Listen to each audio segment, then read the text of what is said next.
पूर्ण नाव सौरभ सैतेश गायधने आहे. मी 1ली ते 10वी पर्यंत इथं शिक्षण पूर्ण केलं.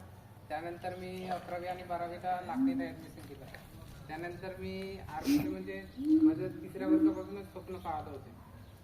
मग 10वी झाली. त्यानंतर मी आर्मीचा क्लास लावले चांगला आहे.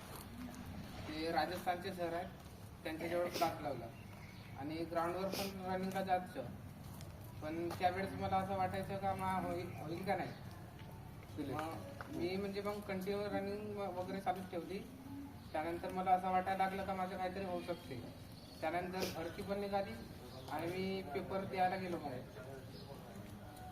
त्यानंतर माझ्या 2 पण पेपर निघले, आर्मी जीडी आणि आर्मी ट्रीटमेंट. त्यानंतर मी रनिंगची चांगल्यानं अजून प्रॅक्टिस केली. त्यानंतर मग माझं रनिंग पण निघालं, फिजिकल पण झाली. आर्मी जीडीमध्ये मेडिकलमध्ये काढलं. त्यानंतर मग ट्रीटमेंटची आर्मीची फिजिकल पण निघली आणि मेडिकल पण निघली.